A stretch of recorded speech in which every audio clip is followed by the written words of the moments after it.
Official lang inilabas ang pinakabagong utility car ng Toyota brand dito sa bansa na 2025 model Toyota Tamaraw. Modelong ito ay nagbibigay ng malawak na capacity, versatility, durability at reliability. Isang bagong utility car na maaasahan mo sa kahit saan, pagdinegosyo, pagdideliver, pampasahero at bilang isang family car na magagamit mo sa araw-araw. Ngunit bago pa man lumabas ang modelong ito ngayon sa pinakabagong update nito sa merkado ng Pilipinas, ay meron pa palang mga pagpipiliang sasakyan na gaya nito. Matipid na klase, praktikal at maaasahan sa kahit saan. Ang mga modelo na mas mura pero sulit na sa mga nilalaman.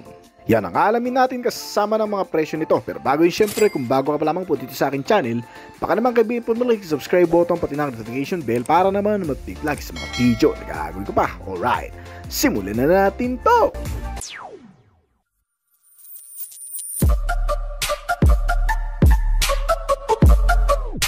Isa sa mga nagdadala ng matitibay na klase ng sasakyan sa Pilipinas ay ang Suzuki brand. Kadalasang matitipid, malalakas, mumurahin at may dalang kalidad ang mga modelong nagmumula dito. Gaya na lamang ng tatalakayin natin ngayon na isang cargo at utility. Isa itong small commercial vehicle na pwedeng magamit sa delivery at cargo, business at family car. Naging sikat ito sa bansa bilang isa sa maliit na alternatibong truck na kayang idaan sa kahit saang mang sulok ng Kamaynilaan o di naman kaya sa matatrapik na daanan. Kaya para sa mga naghahanap ng hindi masyadong kalakihan, may katamtamang spasyo sa loob at pwedeng gawing cargo, lalo na sa mga nagsisimula pa lamang magnegosyo, sa mura nitong presyo ay siguradong makakasulit ka sa pangmatagalan nitong modelo. Ang Suzuki Carry ay unang ginawa noon pang 1961 na kung saan karamihan sa atin ay wala pa sa panahong iyon.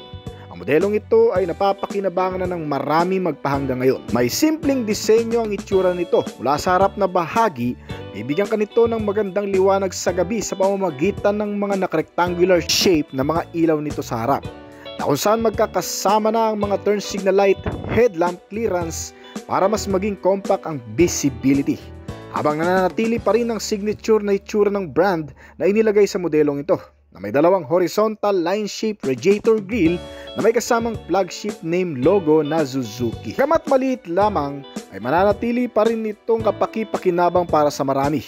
Meron itong simpleng datingan at pagka-praktikal na klase.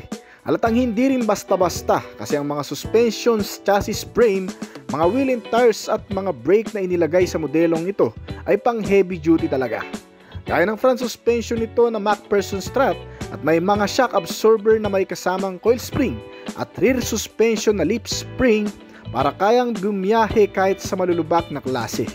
Sinamahan pa ito ng mga naka-ventilated disc type na front brake at drum brake type naman sa rear brake. Tiyak na solido at sigurado ang brake system, lalo na sa mga emergency na pagpipreno. Sinamahan pa ito ng mga gulong na rim type, tube tires at may kabuang sukat naman na 165 by 80R18. Ang modelong ito ay kayang magbuhat ng bigat ng hanggang sa 940 kg at kayang pagkasyahin ang 10 tao sa likuran. Ang mini truck na ito ay inilabas sa 5 klaseng body configuration na pagpipilian. Depende sa iyong pangangailangan, gaya ng pangpasahero, container van, pangkargo at pagdi-deliver na klase. Mula sa pinakamababang uri nito na nagkakahalaga ng 614,000 pesos lamang hanggang sa pinakamataas na klase naman na may presyo na 798,000 pesos sa bansa. Ang Suzuki Carry ay may makina na 1.5 liter gasoline engine, 4-cylinder, 16 valve at naka-multi-point na fuel-injected type na fuel supply system. Kaya nitong kumonsumo ng matipid na paraan sa pamamagitan nito na umaabot ng 16 to 20 km per liter. Kaya hindi lang malakas ay matipid na rin. Meron itong compression ratio na 10.0:1 at bore stroke size na 74 by 85 mm. Manual transmission ang ginamit dito na ipinares sa makina nito na may 5-speed variable gear shifting at kayang gumawa ng 95 horsepower sa kada 5,600 revolution per minute, habang ang maximum torque nito ay 135 Nm naman sa kada 4,400 revolution per minute.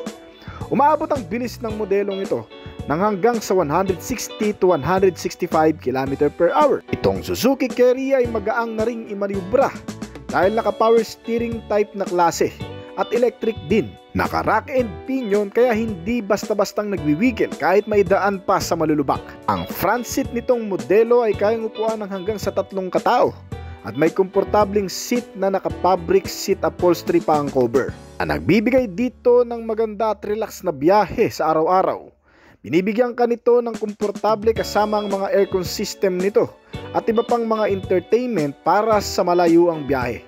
Habang sinamahan ng malakas na aircon system na may heater, accessories, power outlet na pwedeng pagsaksakan ng gadget. Sinamahan pa ng mga bottle and cup holder pati ng mga maliliit na bulsa para sa mga inumin pagkain na ilalagay mo rito.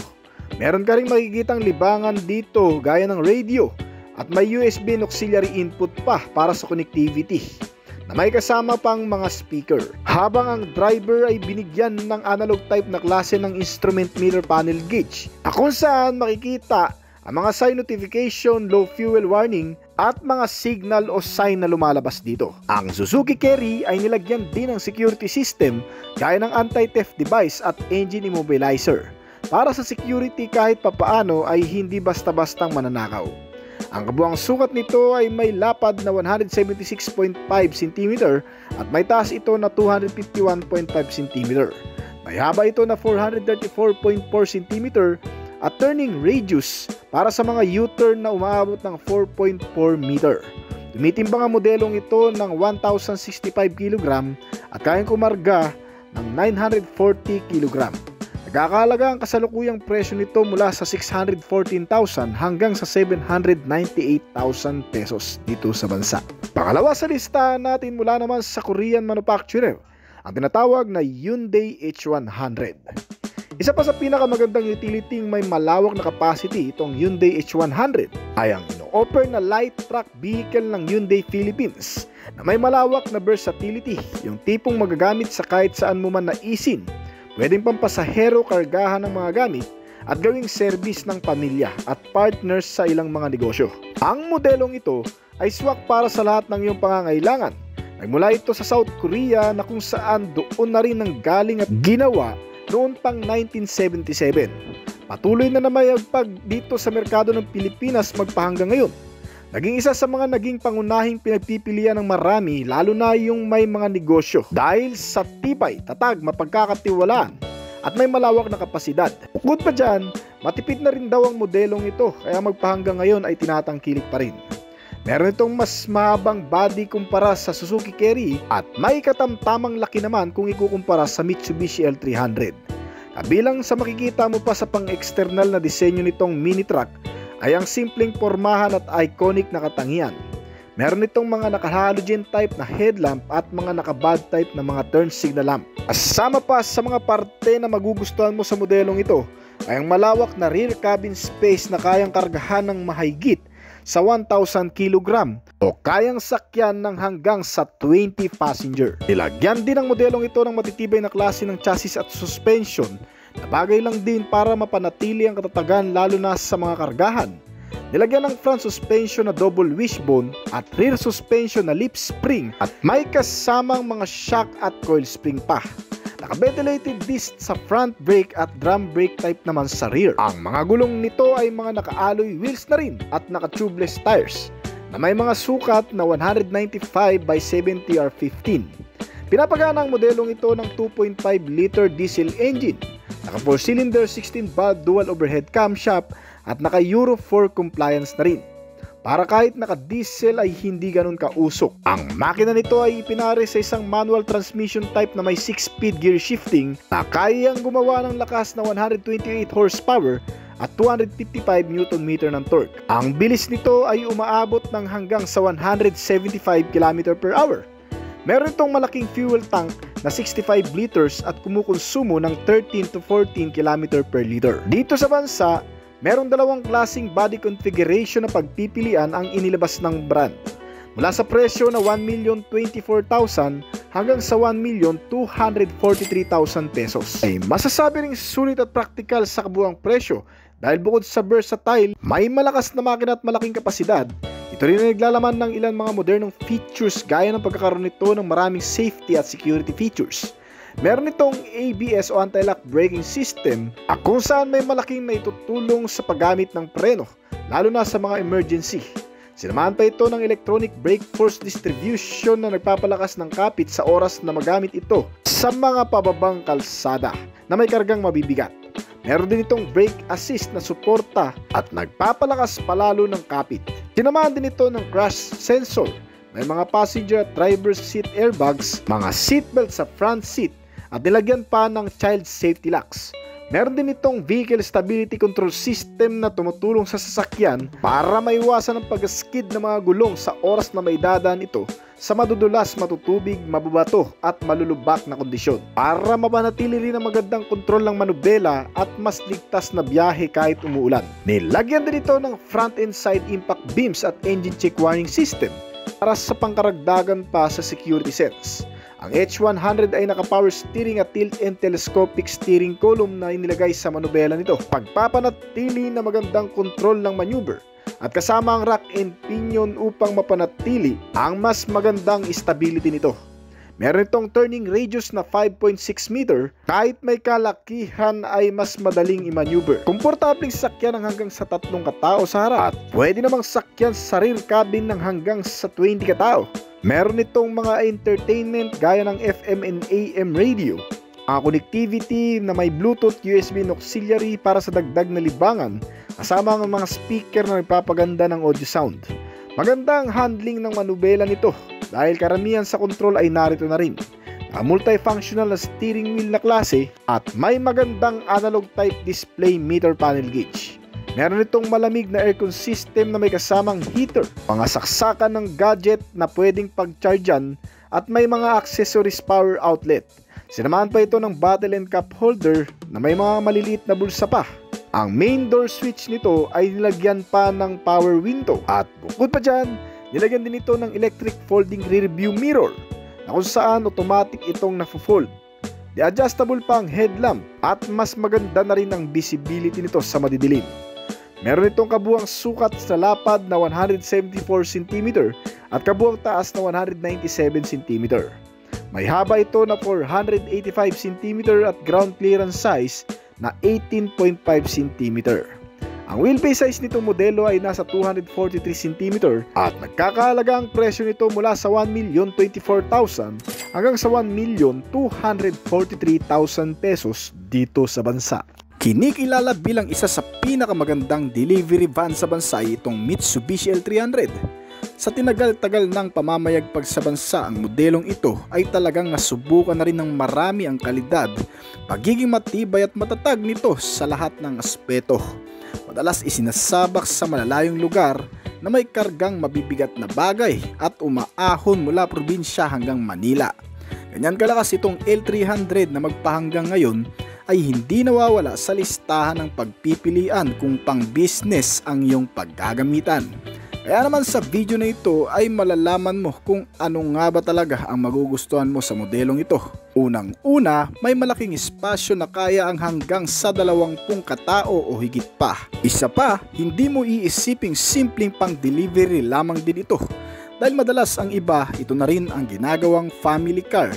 Isa pa, bagay din kasing pampasahero ito dahil sa pagkakataong ito ay nilagyan na rin ng another AC ventilator o air conditioning sa rear cabin space nito. Kaya ang pagiging comfortable at napakaaliwalas na pakiramdam sa internal cabin ay talagang maipagmamalaki mo na. May handle grab bar at mga sliding window glass at mga upuan na may makakapal na foam na gawang nylon fabric. Ang front seat naman nito ay kayang sakyan ng 3 tao na may komportableng pagkakaupo. May mga seat belts na rin itong kasama, dagdag para mas maging safe ang pagsakay. Isa pa, may entertainment and communication na rin ito na kung saan ang bawat biyaheng malayuan ay maaaliw at malilibang ka na rin. Tanggal inip, pagod at antok lalo na kung maidadaan mo din ito sa matraffic na lugar. Sinamahan na kasi yan ng FM and AM radio. May mga speaker sa front with USB and auxiliary input at meron na rin kasamang accessories power outlet socket na pwede mong paglagyan ng pagsasaksakan ng iyong gadget kapag ikaw ay nalobat. Meron na rin itong kasamang console pocket na pwede mo namang paglagyan din ng iba pang mga gamit na pwedeng pagkasyahin. Ang buong dashboard nito makikita ang ilan sa wiring at interior specs. Nasa itaas na rin ang shifting kaya hindi na hassle para sa marami. Pagdating naman sa funnel gauge nito, makikita ang analog type na instrument cluster, may tachometer, drift meter, ang fuel gauge at mga signal indicator at marami pang iba. Ang manubela nito ay hindi ganong katigas gamitin, lalo na kung naaalagaan mo pa sa mga maintenance recommendation. Dahil bukod sa ginamitan ng power steering at steering gear na ball and nut ay hindi ka rin mahihirapan i-maniobra sa napaka-smooth na pagmamaneho ng manubela nito. At syempre di-adjustable na rin ang steering column nito kaya maisusunod mo sa lawak ng space depende sa kung saan ka mas komportable. Itong modelo ng Mitsubishi L300, pagdating naman sa kanyang exterior design, makikita ang pagiging malaking klase ng sasakyang ito. Mukha rin kasi talagang truck na may maamong itsura, pero light vehicle pa rin itong tinatawag ng ilan. Ang buong itsura nito dito sa front face ay naka-flat yan. Ang mga headlamp, mga turn signal lamps at clearance light nito na naka-valve type pa ay sapat lang din para bigyan tayo ng mas maliwanag na daanan at kapaligiran sa gabi. Lalo na sa mga dinadaanan natin kasama ang mga tail lamp nito para naman mas maging visible palalo sa mga makakasalubong at makakasunod natin. Mga naka-valve type na rin yan na okay na rin naman. Ang modelong ito sa front face pa rin ay may makapal na ring grille chrome accent, pangkaragdagang sa forma nito. Well, di pa rin naman yan maijajudge sa bagay na yan kung hindi mo malalaman ang mismong performance na meron ito. Na pagdating sa kabuuang detalye ng makina, ito ay pinapagana ng 2,268 cubic centimeter na displacement capacity o 2.2 liter diesel engine, inline 4-cylinder, 16-valve dual overhead camshaft. Naka Euro 4 compliance na rin kaya kung dati ay takaw sa huli dahil sa madalas napapansin ang pagiging polluted nito, ngayon ay hindi na ganun. Sa bagong emission norm na Euro 4 ay siguradong safe ka na sa mga enforcer niyan sa pagiging eco-friendly nito. Ang fuel supply system naman nito ay ginamitan ng napakatipid na sistema para kumonsumo ng gasolina. Naka CRDI o tinatawag na Common Rail Direct Injection Engine. Nakakonekta sa makina kaya ang katipiran ay maaasahan mo na rin. Kumukonsumo lamang din kasi ito ng 1 litro sa kada 15.43 km na layo ng tinakbo. Well, yan ay nakabase pa sa mga klase ng kalsadang dadaanan mo. Isa pa, ang fuel tank capacity din nito ay malaki-laki talaga, na may 55 liters ang full tank kaya kahit na malalayong lugar ay siguradong makakarating ka ng walang hintuan. Itong utility van pagdating naman sa performance output, naka-manual transmission at may gearbox na 5-speed yan. Kaya ang hatak niyan kahit mabigat ang kargada niyan ay kayang-kaya kahit pa sa matataas na lugar. Pagdating kasi sa maximum output na nagagawa, ito ay kayang mag-produce ng 98 horsepower sa kada 3,500 RPM at 200 Nm of torque naman sa kada 3,500 RPM na rin. Ay ang average top speed naman na nagagawa nito ay umaabot sa 165 km/h. Mabigat-bigat na kargada ay hindi naman issue kung tutusin. Mabilis-bilis na rin naman yan at ang mas mahalaga naman din dyan ay malakas humatak. At pag-uusapan naman natin ang mga suspensions nito. Ginamitan ng napaka-reliable na chassis and suspension. Nakadesign para sa matinding kargahan. Heavy duty kumbaga na may front suspension na independent wishbone at rear suspension na naka-lip spring with shock absorber and coil spring. Matitibay kahit pa may karga at maidaan mo man sa malulubak. Tiyak na magandang laro ng bouncing ang ipamamalas nito. Ang braking system naman nito pagdating sa front, ito ay naka-ventilated disc type at rear brake naman na leading drum brake type. Wala namang problema sa stopping force kasi nasubukan na yan ng marami sa atin. Ang mga gulong nito ay makakapal. May kabuwang sukat na 185 by 55 R14. Ginamitan ng tube tires at rim type. At kung pag-uusapan naman natin ang kabuuang sukat nitong Mitsubishi L300, ito ay may rectangular shape na may kabuuang haba na 4,440 mm. Ang kabuuang lapad naman ito ay nasa 1,695 mm at may kabuuang taas na 1,915 mm. Ang wheelbase size nitong sasakyan ay nasa 2,350 mm. May ground clearance din ito na 195 mm. May kataasan na rin naman, pero kung nakukulangan ka pa dyan, pwede mo namang itong padagdagan ng lip spring para mas matatag at mataas palalo. Itong modelo ay available sa bansa na may dalawang klaseng pagpipilian. Yung isa na tanging ulo lang nito at chassis na may kabuuang halaga na 950,000 pesos. At kung gusto mo naman yung may kasama ng cabin sa likuran, ito naman ay nagkakahalaga ng 998,000 pesos kapag naka-single aircon system lamang. At kung dual aircon system naman, ito ay nagkakahalaga din naman ng 1,050,000 pesos dito sa bansa at nag-iisa lamang din ang kulay nito. At konting trivia lang mga kaibigan, itong rear cabin nito ay hindi gawang Mitsubishi. Depende sa brand na kukunin mo. Meron kasing Almasora manufacturer at Centro manufacturer na gumagawa ng rear cabin space ng mga ganitong klaseng van. So kung sakali mang magkakaproblema kayo sa mga spare parts nitong rear cabin space, ay sa mismong manufacturer nyo ito pwedeng mabili o ma-inquire sa Centro or Almasora lang. So hanggang dito na lamang po siguro ang ating video, pero bago po tayo magtapos ay nais ko po munang magpasalamat sa mga patuloy na sumusuporta, tumatangkilik at nag-aabang palagi sa mga video na ina-upload natin dito sa ating channel. Maraming salamat po at shoutout po sa inyo guys. Ngayon kung bago ka pa lamang din po dito sa ating channel, baka naman kaibigan pwede mo maklik ang subscribe button pati na ang notification bell para naman ma-update kita palagi sa mga video na gagawin ko pa. At syempre hintayin ko rin ang opinion at comment mo sa baba kung may mga katanungan ka tungkol sa video na ito. Huwag kang mayang mag-comment kaibigan upang nang sa ganun ay masagutan ko rin ang mga nais mo pang malaman at makakuha rin ako ng idea mula sa'yo na magagamit ko sa aking mga susunod pang video na gagawin.